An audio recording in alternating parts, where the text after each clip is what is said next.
Good evening, everyone. I am Michelle Gunn, Editor-in-Chief of The Australian, and I'd like to welcome you all here this evening to hear firsthand from Indigenous leader Noel Pearson, someone who has had a deep and at times intense relationship with our newspaper and its readers over many years, I should say over many decades.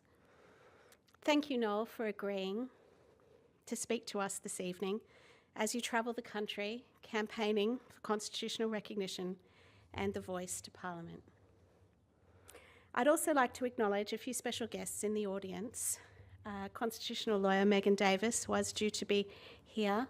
Also, former Editor-in-Chief of The Australian, Chris Mitchell. Sky host and Associate Editor of The Australian, Chris Kenny. Chris was, of course, a member of the panel appointed by the previous government to advise on the design of a voice. Before we hear from Noel, I would like to invite to the stage William Warboys for an acknowledgement of the country on which we meet. Will is a proud Wiradjuri student from Dubbo, New South Wales, and he's currently in Year 12 and a college prefect, I have to say, at the Scots College. On graduation, he's hoping to go to university to study agricultural engineering. Will is supported by a scholarship from the Australian Indigenous Education Foundation, an organisation very close to the heart of us at the Australian, and it was founded, of course, by Andrew and Michelle Penfold, who together with William's fellow student, Tyrese Chapman, are also in the audience tonight. Thank you for coming. Will.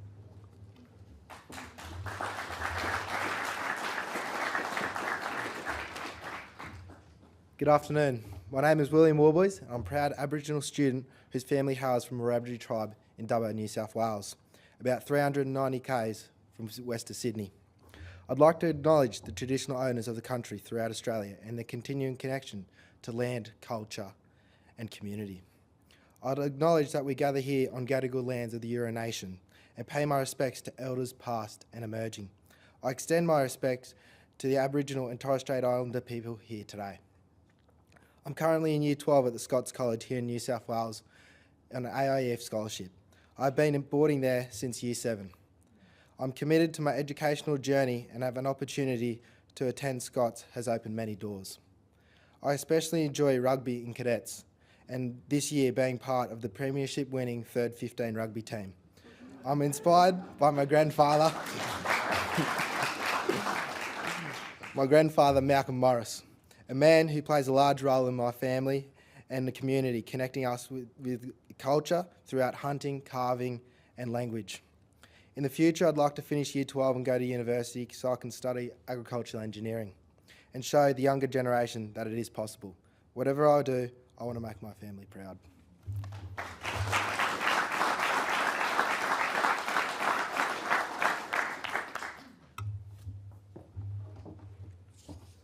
Thank you, Will. As I mentioned, tonight we have a very special event for you, an evening with Noel Pearson, which is being streamed live on the Australian's digital platforms and broadcast live on Sky News Voice Debate channel. Noel comes from the Gugu Yimada community of Hopevale on the Cape York Peninsula. He is a lawyer, an intellectual, an author, an orator, an activist, and an educator. Noel's work over 3 decades has spanned Indigenous land rights, native title, constitutional law, welfare reform, and the transformative power of education for disadvantaged young people. He's the co-founder of the Cape York Land Council and founder of Cape York Partnership and Good to Great Schools Australia, and has been a driving force behind numerous other organisations dedicated to relieving entrenched disadvantage of the bottom million. As well as seeking behavioural change in families and communities, think of the Family Responsibilities Commission, Noel has long advocated for structural reforms to empower Indigenous people, including, I'd have to say, his groundbreaking work in education through the promotion of explicit instruction teaching methods in schools. He's also one of the architects, of course, of the Voice to Parliament proposal. and has spent decades working towards constitutional recognition of Indigenous Australians, deploying his distinctive mix of high intellect, passion, and searing cut-through. I mentioned earlier in my opening remarks that Noel has had an intense relationship with readers of The Australian. At the 50th birthday celebrations of our masthead almost a decade ago, Noel spoke candidly about the robust and at times challenging nature of that relationship. He spoke of The Australian's role as a pungent participant in the national debate, particularly in respect of our coverage of Indigenous affairs. You can ask him, I'm pretty sure he meant that as a compliment at the time. The truth is, we have never shirked asking the hard questions. This year has been no exception. And it is true that things have become tense as passions have flared over the Voice proposals. We have tried to produce fair and balanced coverage of all sides of the debate in our news coverage and also in our commentary. The Australian will host a second event on The Voice next week on September 14 in Canberra with Jacinta Naparjinpa-Price from the No campaign. Jacinta, like Noel, is extremely popular with our readers and, like him, draws on personal experience of life in remote communities to inform her position. With 5 weeks to go until voting day, it is, I think, both a responsibility and a privilege to listen to Indigenous leaders such as Noel and Jacinta and draw on their wisdom, knowledge, and experience to stress test our own views. In a recent piece, Noel wrote that 2 of his great prayers in life had been answered. Eddie Jones had returned to coach the Wallabies. And the nation was on the path to a referendum. Noel's third prayer is for a yes vote from a majority of Australians and a majority of states. The news poll published this week suggests it might be time, Noel, for a little divine intervention. But Noel has faith. He is firm in his belief that Australians will vote yes. He is joined on stage and in conversation tonight by the wonderful Claire Harvey, who is our editorial director and the host of our daily news podcast, The Front. For those of you who don't listen to it every morning, I suggest you do. I hope you have a wonderful evening. I am absolutely certain you will, and I'd like to welcome both Noel and Claire to the stage.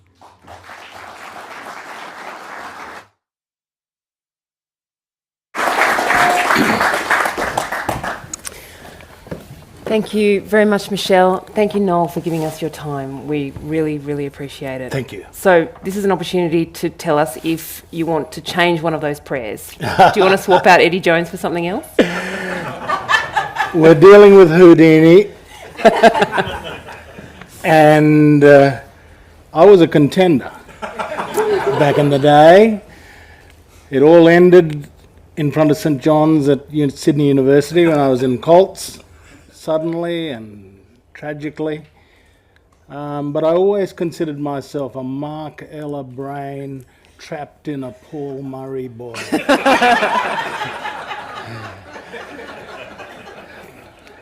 Once the referendum's done, I'm going to count my pennies to see if I can go and see the Wallabies in the finals.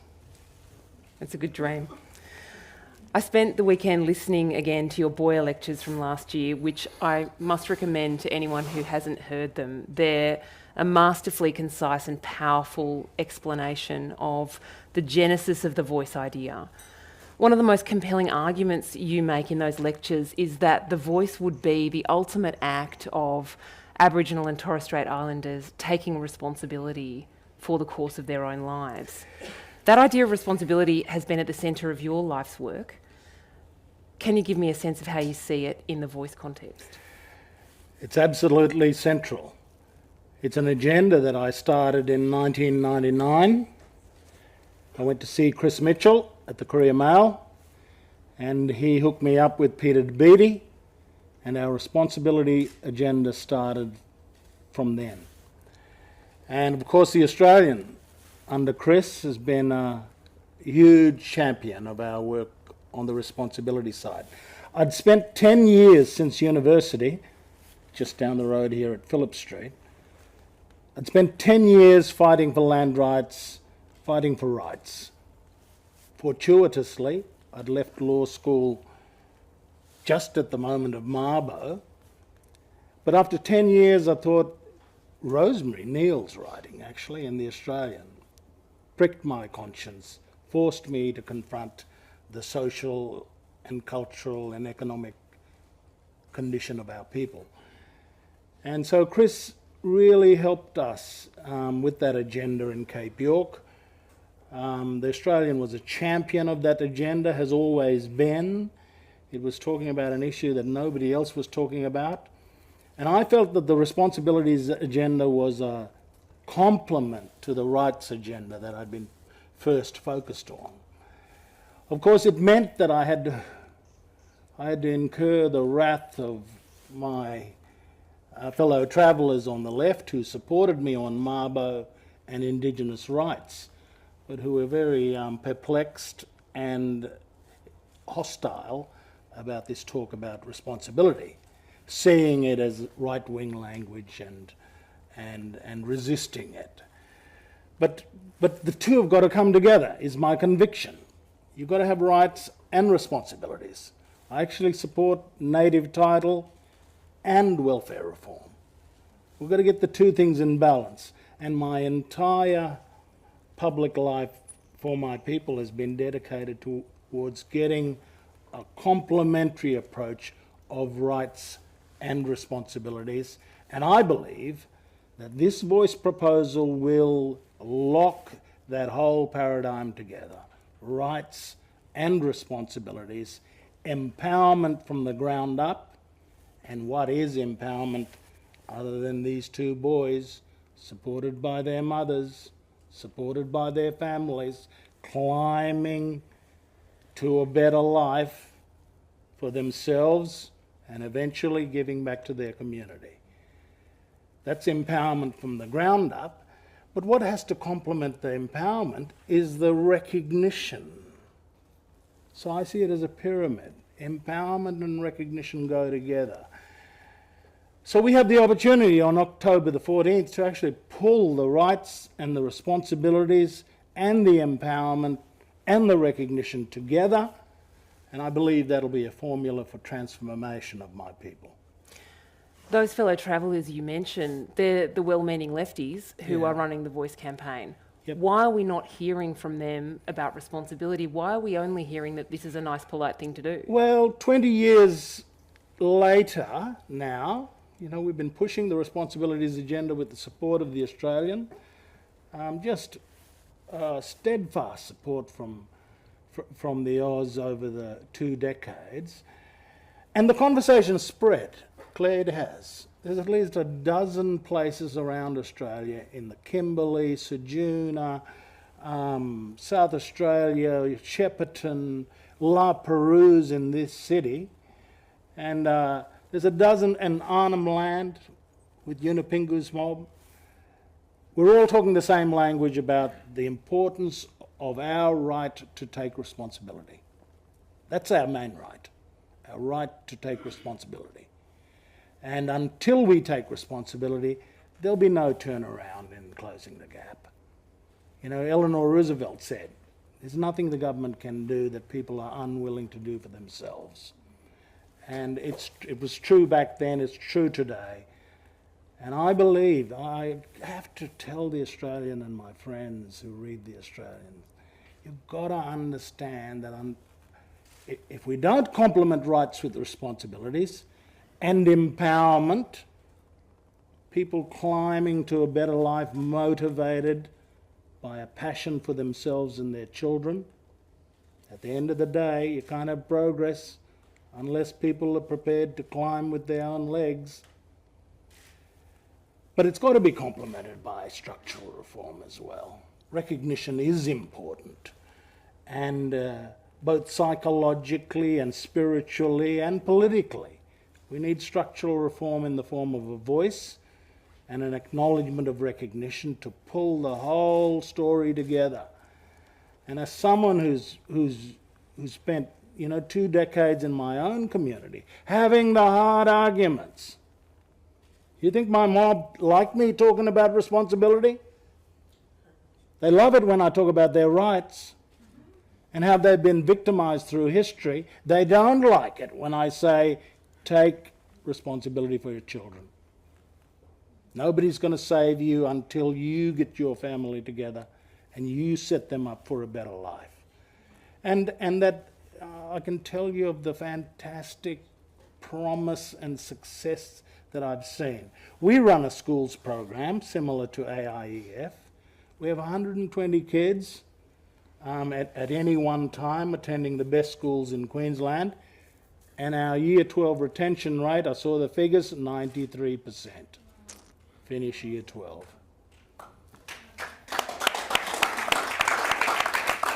And Claire, that's 12 years and you get a complete turnaround in life chances. Just 12 years. I know the mothers of these young people. They had nothing.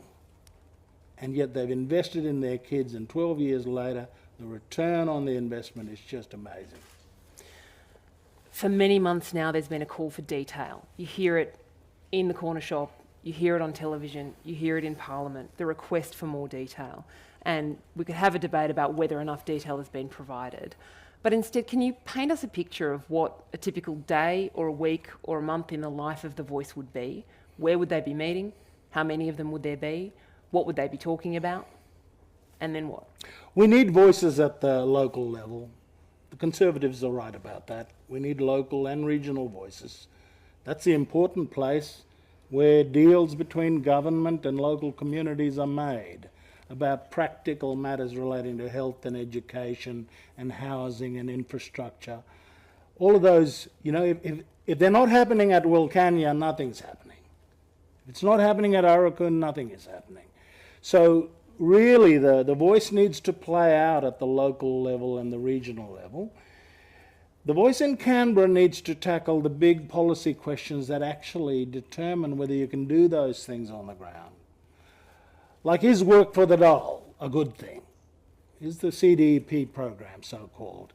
That's a big policy question, and government can't just tailor the program community by community.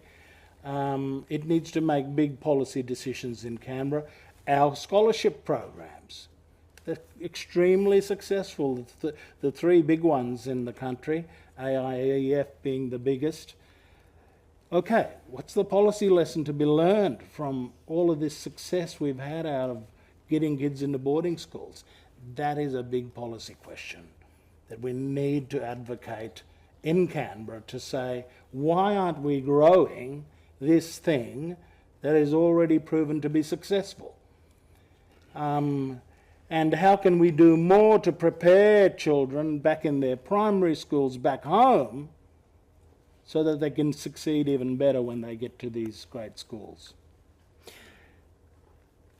Keep going. Okay, so I think the voice needs to be tackling these large policy questions at the Canberra level, because when you're in Yuendumu and you're facing a program problem, you actually can't find a solution to it unless somebody goes down and gets permission for you to maybe divert the money to something good rather than something useless. There's a lot of duplication on the ground because it's all supply driven. Outside people are supplying myriads of programs. In one community in Cape York Peninsula of about 1,300 people, there were 400 people going in and out of the community, providing services to them. And it's all supply driven, and whether any of those things work and what effect they have. The mayor of that little township was not aware of all the programs her community was being subjected to. So we've got to unwind that eventually. We've got to make it more rational. We could make the investment much more productive You know, we will, if we get more discipline in the number of programs we have going into the communities, and we're targeting those things that people really need. What do they need? Health, education, a good home, and income. You know, you get those things in order, and that's when you get the, you know, log cabin to White House. If you get those four things together, good things happen. And so I'm seeing this voice opportunity as a real chance for us to really make investment in Indigenous affairs much more productive. And we do that, Claire. We do that, Claire, by asking the question of every dollar. Is this dollar going to empower Indigenous families and communities or not? And if the answer is no, why are we doing it? And so would you see those regional voices that you spoke about as part of the electoral architecture of the national voice, that this is how people get elected to the voice? Yes, I mean, the people in the national voice need to be reflective of the footprint. The footprint has got to be in those communities. The footprint has got to be in Yuendumu and Aurukun and Wilcannia. And I just don't think that, and it's going to be a fantastic thing for those communities. Finally, we will be able to connect in those local communities so that they're able to, I mean, I see the voice as a conduit to send an agenda down to Canberra. You know, I'm not interested in Aboriginal politicians representing us in Canberra. I want people who are taking an agenda down to Canberra from Cape York. You know, we have an agenda. We're very clear about the things we want. We want spokespeople to go and take the agenda to Canberra. We don't want to elect, you know, quasi-politicians to shoot off at the mouth or come up with harebrained ideas by themselves. I think this is part of the hesitation of many Australians about the voice, that that some people are concerned that it will be the same group of people who we're familiar with hearing from being elected to the voice. It will be essentially quasi-politicians.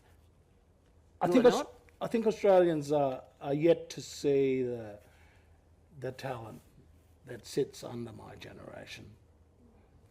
In Cape York Peninsula, we now have children who've come through our schools programs, who've gone on to study, and I'm saying don't come back yet. Go and work in the corporate sector or in government. You'll be more useful for us in 10, 20 years' time. You know, don't do what I did, rush back and try to save the mob. I want you guys to have fulfilling careers.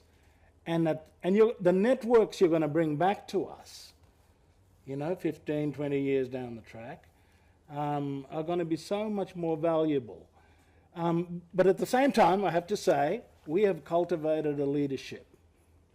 You know, in Cape York Peninsula, all of the people running the organisations I founded, or I worked with people to found, they're run by young women of the 30s and 40s who are just absolutely, you know, they're the people who are going to make the voice work. So do you think the voice will be, you know, 24 people who we've never heard of here in this room tonight? Well, I won't be there. You know, I'm helping to set up a structure that works for people, because we've got leaders who can fulfill those roles. I think that you know, having the voice will be crucial if we also do the voice at the local level. You know, the Conservatives are correct about that. We need a voice structure at the local level so that local communities can see that, you know, we can actually get solutions from government rather than banging our heads against the wall. So tonight you've given us more detail than I've heard in many, many weeks of the Voice campaign going so far. Why can't the Yes campaign say, it'll be a building in Canberra, it'll meet 4 times a year, there'll be 24 people on it, and they'll give advice to government which government can ignore or not? Okay, Claire, I've got to explain this. That's Model A. There might be a Model B that has 25 people, not 24, or 32, or 18, right? It'll depend on the government of the day and the parliament of the day as to what. And the problem with our constitution is you can't spell out Model A, B, C, D, E, F, all possibilities. All you can do is leave it to the parliament to determine at the time what the details are. And the actual provision that we're voting on, the 92 words that we vote on October the 14th, actually says this is the answer to the question of detail. The parliament shall have power to make laws. That's the answer to the detail. The parliament shall have power to make laws about the voice, including its composition, functions, powers, and procedures. In other words, everything about the voice is subject to Parliament. And guess whose job it is to supply the detail? It's actually not the government. The provision doesn't say the government shall. The provision says the Parliament shall.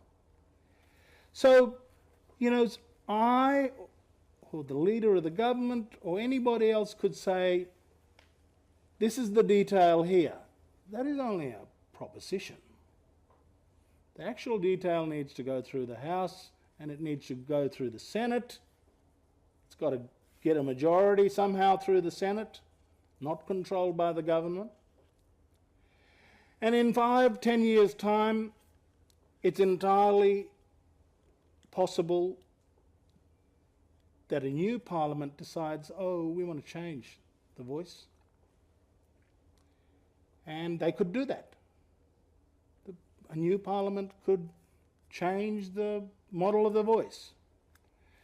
That is our democracy. That is how our lawmaking process works. We, the people, amend the Constitution, and then it's the Parliament that enacts the laws under the powers that we've approved. So it's this whole debate about detail has been deceptive. It has been deceptive because nobody can really say it's Model A or it's Model X. You know, the only honest answer to the what is the detail question is the detail will be determined by Parliament. I'm glad you mentioned Yuendumu. In the Australian, we've got a long history of reporting from Yuendumu and from a whole lot of other remote communities where substance abuse and violence are rampant. That reporting is wildly unpopular with the fellow travellers, the well-meaning lefties. They accuse us of being racist just for reporting those issues. So are they ready for, if there is a Yuendumu voice that's speaking up to a national voice, are they ready for what they're going to hear? It's going to be important in my proposition, it's going to be important in the design of the legislation for the voice that dissenting voices be formally allowed, like a parliamentary committee. You know, there might be a consensus view of the voice about something, but if Cape York wants alcohol control, we should be able to give that advice. If Cape York wants welfare reform, Patrick, we should be able to say that, even if the current is against it. That's going to be important, I think, to allow particular communities or regions that have different views to other regions or to the overwhelming consensus. It's going to be very important to put into the voice legislation this ability for dissenting voices to come forward. And at the end of the day, it's our Parliament that decides what it does with these contrary views. And Parliament makes a judgment. Claire, it's going to be crucial for the government to maintain its own policy view. You know, government wants social returns. Government wants good results. Government's got a responsibility to make sure that Indigenous people are safe and they've got opportunities to lead good lives. I don't think government abandoning its own policy preferences would be a good thing. The outcome has to be one of the voice and the parliament working together and hopefully aligning, getting agreement and alignment in the things that need to be done to close the gap. Let's talk about treaty. It's never been a secret that the voice process also involves makarata, truth-telling, and the coming together after a conflict, treaty making. So, is the next step conversations about a national Commonwealth treaty with First Nations people? Well, that is an aspiration, but the treaty agenda was started even before the Uluru Statement. It started in Victoria and it's started in Queensland with bipartisan support. So the legislation for the treaty framework in Queensland is actually supported by the LNP opposition. So that's an old aspiration in Indigenous policy. Whether it becomes part of the federal policy story will depend on people returning to the advocacy, convincing the government, convincing the parliament. That's something for way down the track, 20, 30 years it's going to take. But the question we have in front of us now, of course, is the question of the voice and its enshrinement in the Constitution. The calls for treaty were, as you say, very loud a generation ago, and then we went down a different path, which was reconciliation and sorry. Did we take the wrong path when you're trying to get major reform? On the importance of what we're doing now, and it is an agenda that, was specifically cultivated with the former Prime Minister John Howard. He was the one who kicked off this phase. The first speech in favour of constitutional recognition was Prime Minister Howard on the eve of the 2007 election. We wouldn't be in this process had, in some way, Nixon not gone to China. And he committed in that speech at the Sydney Institute on the eve of the election that he would take a referendum question to the Australian people within 18 months. It's 15 years later. 15 years, 9 of which have been presided over by Conservative governments, and all of which have been committed to constitutional recognition. Ever since 2007, there has been a bipartisan commitment to constitutional recognition. And it's just that, I'm talking northern football language, nobody picked the ball up. And the Albanese government has now decided to do that. They decided last May to pick up the ball. But all of the conversation prior to that was a conversation under the aegis of Conservative governments. We're just really finishing work that was undertaken during those years from Abbott to Morrison. At that moment, and you spoke about this powerfully in the Boyer lectures, it was a moment when you spoke frankly, and John Howard spoke frankly about relations between him and Indigenous leaders falling apart, falling into silence. You make the point that the voice is a mechanism for that to not happen again. Absolutely. So that's another idea that I feel Australians should know about. Yeah. Why are we not hearing more about that? I think we've got a challenge over the next 6 weeks with the campaign to speak to the middle, we know that we have hard yeses and we have hard no's, but it is a big mob in the middle, up to 30%, that are undecided. And that group in the middle does comprise strictly undecided people. But it also comprises what they call the so-called soft yeses and the soft no's. Our pathway to success is to listen to the soft no's. We've got to listen respectfully to those people who have reservations or questions or concerns. We have to answer their questions. We've got to deal with them in good faith. We have to believe that their questions come from a good place. They are well motivated. But unless our campaign answers their questions, they're going to continue to have them. And so really, our secret weapon in this next 6 weeks will be the engagement of those soft no's in the middle, to treat every Australian that has question marks about this referendum seriously, and to answer their questions and treat them with the respect and intelligence that they deserve. I've been around the countryside now for 7 weeks, and I've spoken to Australians from all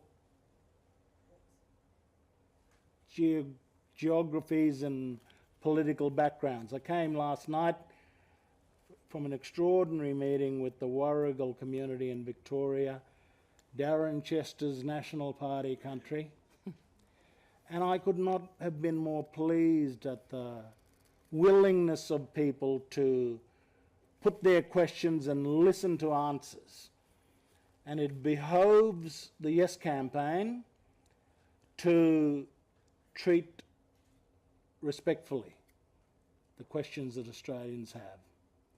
You know, the soft no's are the ones that we have to speak to. We've got to speak to if we're going to have a pathway to success, we have to speak to the soft no's. And a lot of their questions are extremely on point, and they deserve clear answers. And I've found that when I've done that, when I've provided a clear answer, usually the clear answer is contained in the 92 words. If I take them through the provision, I see that a lot of the questions they have are being answered. So it's going to take, the Yes campaign has got to find the humility and patience and respect that Australians are contemplating a change to their most sacred document.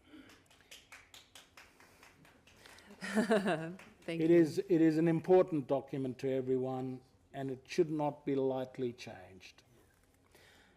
Many And- Many of those no's are people who are opening an $800 bill from the power company, who haven't had a pay rise for years. Do you wish this was happening at a time when we weren't having a cost of living crisis? Yeah. Well, you know, this is the moment when Halley's Comet is passing. And Halley's Comet doesn't have much respect for inflation. So we've got to grab it. We've got to lasso Halley's Comet and make the best of it. Can I say, people in the bush and in the Torres Strait, they empathise with the challenges that Australians are having. They know that this is a hard time to have this discussion. But you know what a 2-litre milk bottle is in Arakoon? You got $12. You got a kilo of rice. You know, the prices out there are just horrendous. They're 3-4 times prices in Cairns. And the income levels are a third of everybody else. So people with a third of the income of the rest of the country are paying 3 times the price. In Torres Strait, I was there 3 weeks ago, and of course the big issue is freight. And if we could solve the freight problems of supplying food essentials to remote communities, we would be solving a mighty problem. But Claire, I completely understand that Australians are doing it hard, and where we have this opportunity, though, to deal with an issue that will serve us well in good times and hard times in the future. So we're asking the Australian people to deal with the referendum question with generosity and understanding. We've got some questions already from our audience. If you're here in the room tonight or watching on the live stream, you can go to slido.com/thevoicedebate and ask us a question. I'm getting them here on this iPad, which just momentarily failed but has come back to life, thank goodness. One of these questions speaks to that question of remoteness. Isn't the biggest problem, Amanda asks, the remoteness of communities rather than lack of effort? How can The Voice help that? Remoteness is a big factor, but we're seeing, and some of the solutions that are purely a result of that, but there's a whole lot of other factors as well. Enabling communities to have the necessary land tenure to enable investment. We now, after Mabo, have got lots of land. But we don't have the tenures to enable investment, to make it attractive for investors to come in and help us build industries that can offer jobs to our people. Now, we've spoken in Cape York about the necessity of investment-ready tenure. If we get organised in making tenures available for investment, we can attract investors from outside. But that requires a lot of support from government. The government's got to help us. There's got to be some law changes, policy changes. We've got to invest in the creation of new tenures. Those are things that The Voice needs to advocate. Many of these communities have never been surveyed. And how can you have a property system if a town has not been surveyed? Every Australian town has got the advantage of having been surveyed sometime over the last 2 centuries. This has not happened in Aboriginal communities. And we need government to focus on this, to put in the property systems that communities need in order to engage in enterprise and attract investment. These are things that only government can help us sort out, and if we had a voice, we would certainly be advocating the necessity for government to work with communities to make their land create the kind of economic development that they need. It's almost a truism that in Australia you need bipartisanship for a referendum to succeed. Peter Dutton has spoken about regional voices. He's spoken about a second referendum if this one fails. Can you talk a little bit about his positions and about whether the Yes side tried hard enough to get the Conservatives in Parliament House on side?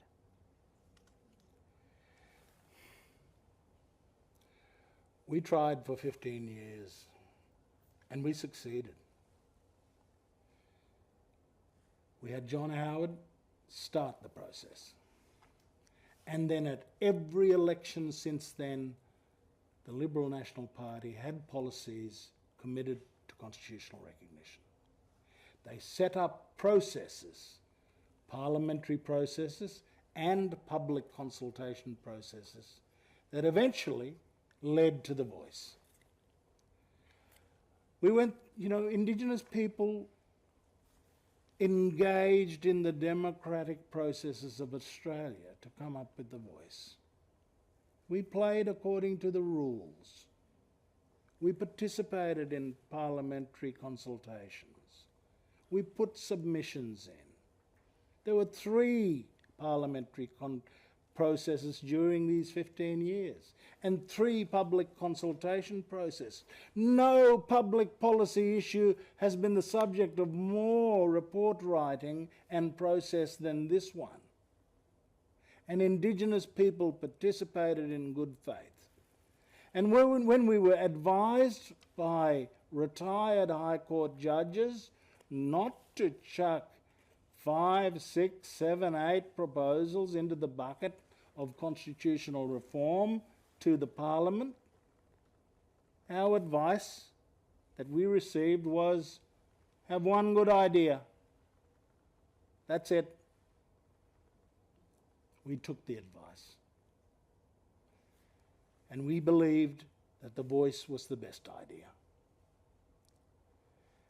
And yet there's been this kind of retrospective storytelling about how the loss of bipartisanship was a consequence of unreasonableness.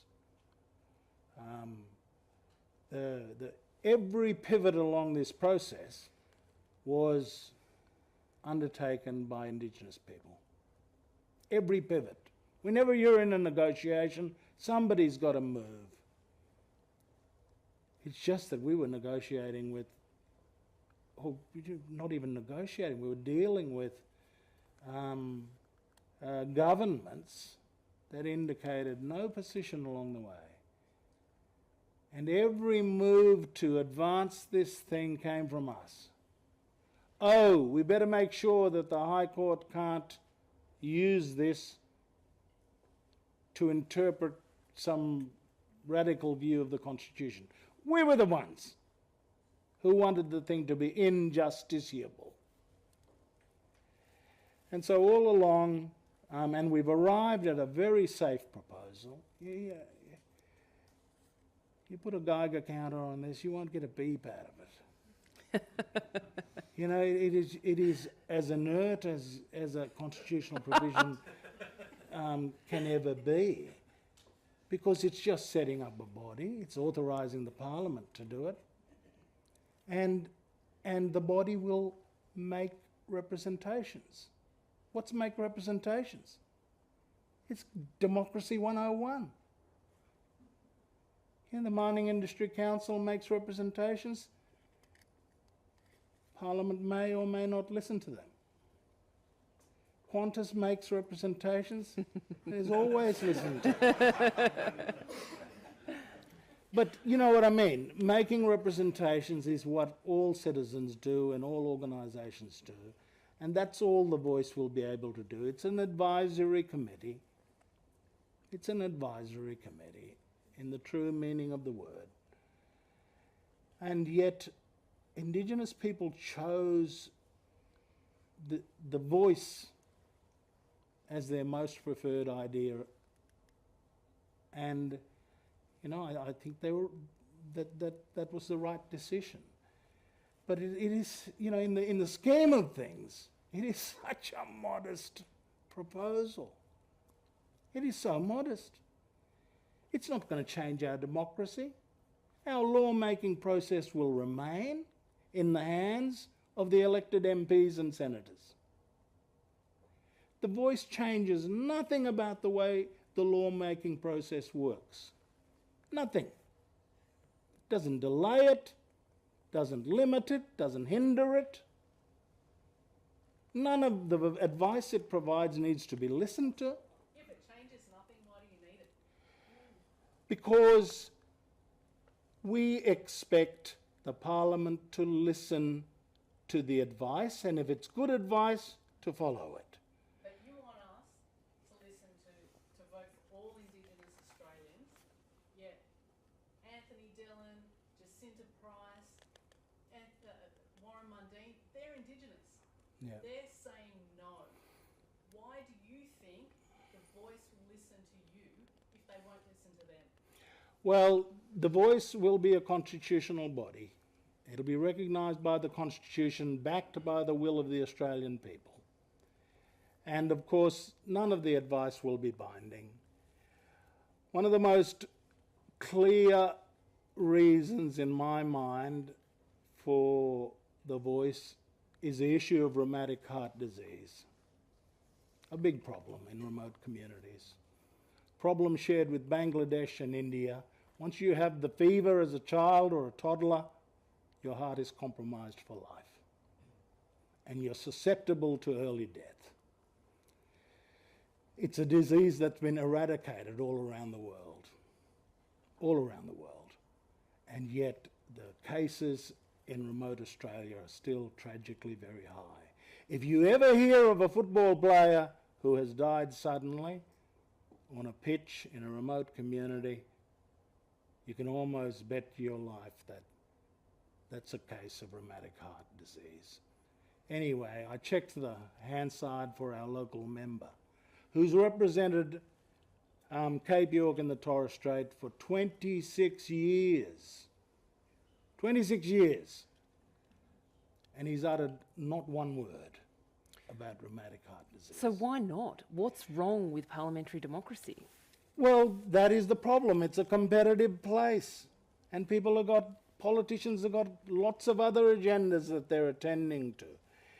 By having a voice that's hounding the Parliament and the government of the day to say, listen, I know you've got all of those other issues to deal with, but how about some attention to rheumatic heart disease? And that's why we need a voice. You can't just rely on the MPs themselves.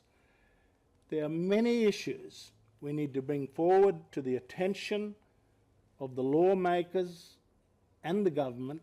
There are many issues, and having a voice will be crucial in that process. Several people in our audience have asked, why can't it just be legislated? And I think they're asking from the point of view that that would have been easier, that would have been achievable. So why not?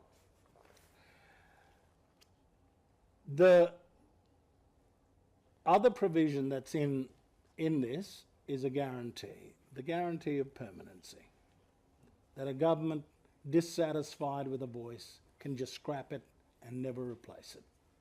And the words in the actual provision read, there shall be a body. That's the guarantee. There shall be a body. And it is the Australian people, if they approve this at a referendum, if they approve this, the Australian people will be telling the Parliament, whatever happens, you can have Model A, Model B, Model C, whatever, you can change it. That's your power as a Parliament. But there's one thing that the Constitution says is there shall be a body. So, Mr. Pearson, can I ask, what is your in-principle reasoning at the level of constitutional law in a liberal democracy for one group of Australians? And I've listened to what you've had to say, I'm very impressed. But could you give me an explanation of your principal reasoning why in a liberal democracy we have to transgress that moral absolute of all citizens having the same civil and political rights? Sorry? Of all citizens having the same civil and political rights. Okay.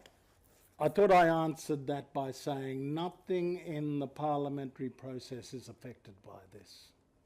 I think that The voice is a voice outside of the Parliament into the Parliament. It's not part of the parliamentary process. So our democracy, the core of our democracy, is unaffected by the insertion of a voice. But the answer about the question, I have two answers to that. One, there is a special category of law that Parliament is responsible for and has been conferred by the Constitution that only applies to Indigenous people. And that is Section 5126, the race power. The race power is a provision that only applies to our people. It doesn't affect you, it doesn't affect anybody else. And so in the exercise of that power, our position is that shouldn't it be entirely reasonable that when you only exercise a power with respect to Aboriginal and Torres Strait Islander people, should you not talk to them about it or listen to their views about it? So 5126 is one reason why the need for the Parliament to hear the views of Indigenous people is very plain.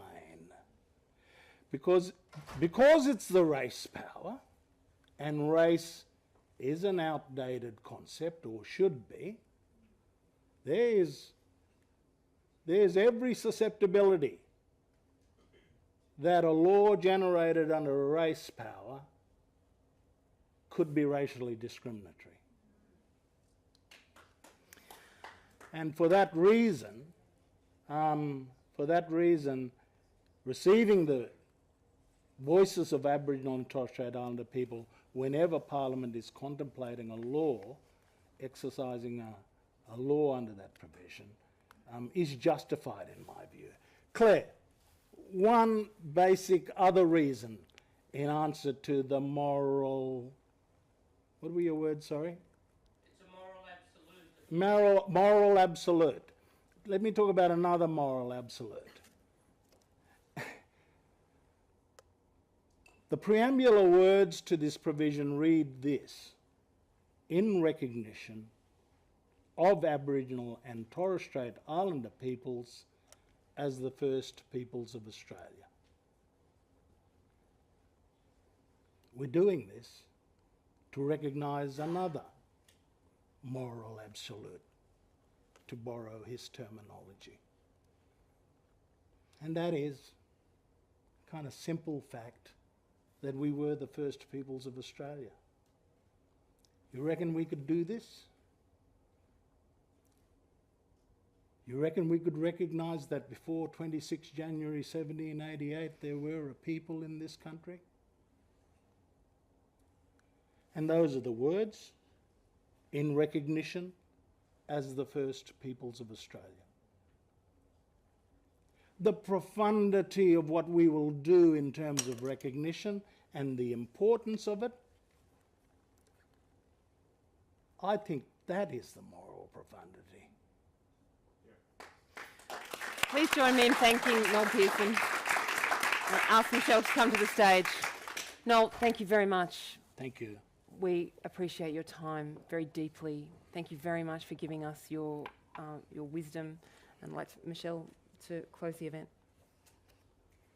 Thank you, Noel, and thank you, Claire, for what I'm sure all of you will agree was a fascinating, profound, interesting, challenging discussion. I would also especially like to thank all of you in the audience, either attending here or on our live stream, for your support of our paper and its journalists through your subscriptions. These events are important for the newspaper. They strengthen the relationship between our editors, our writers, and our readers, and that can only be a force for good. I've often said that the readers of The Australian are among the most engaged consumers of media in the country. You are an intelligent, curious, demanding and analytical bunch, just the sort of reader Rupert Murdoch had in mind in 1964 when he invited purchasers of that very first edition of the paper to join us in what he described as a company of progress. Many things have, of course, changed in the 59 years since, but the need for a quality national paper, whether delivered in print or online, to stimulate debates about issues of national importance like this one, to cover the cities and the bush. And I'd just like to say our Indigenous Affairs reporter, Paige Taylor, is watching this debate tonight, Noel, from Bidyanga in WA, where she's doing some reporting on The Voice. So I repeat, to cover the cities and the bush, to focus on the big picture remains absolutely critical. So thank you again for valuing our work and for joining us, for joining Noel and Claire in that conversation. Claire will be in conversation, as I mentioned at the beginning of this evening, with Jacinta Napajimba-Price next Tuesday evening in Canberra to explore her views from the perspective of the No campaign. So for those who are interested, be sure to register online or by using the QR code in print. We hope to see you then or at one of our other subscriber events soon. So thank you again, Noel, Claire, thank you all, and good evening.